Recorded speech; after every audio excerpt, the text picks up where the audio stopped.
Častokrát sa ma pýtate, ktorá vôňa z tých, ktorú vyrábame, je moja najobľúbenejšia. A ja môžem jednoznačne povedať, že je to vôňa Mademoiselle. Je to vôňa, ktorá je inšpirovaná ikonickým francúzským parfémom, avšak je trošku iná, je trošku jedinečná a vysvetlím, v čom je tá vôňa naozaj veľmi podarená. Je to nádherná kombinácia citrusov, vanilky a rúže.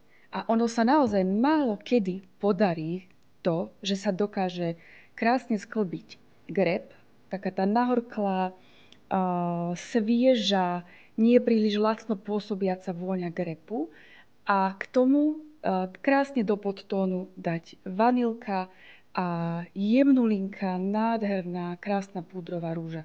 Takže za mňa jednoznačne vôňa Mademoiselle, greb, vanilka, rúža v nádhernej jedinečnej kombinácii.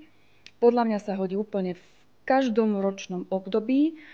Máme túto vôňu dostupnú v dvoch výrobkoch. Jeden z nich je parfum na pranie, ktorý sa používa na miesto aliváže.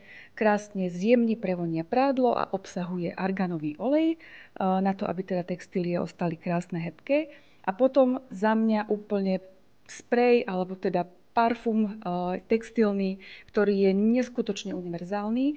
Je to teda textilný parfum s vôňou Mademoiselle a ten môžete používať úplne na všetky textílie. Ja ho mám najradšej na saka, na oblečenie, ktoré si viete cez deň prevoňať. Len tak osviežiť, prestriekať si s ním tapacíry v aute, v byte. A dám taký tajný tip. Tento interiérový parfém, aj keď to nie je v olejovej kombinácii alebo v olejovom zložení, kľudne môžete použiť aj do všetkých našich difuzorov Alfa Pureo.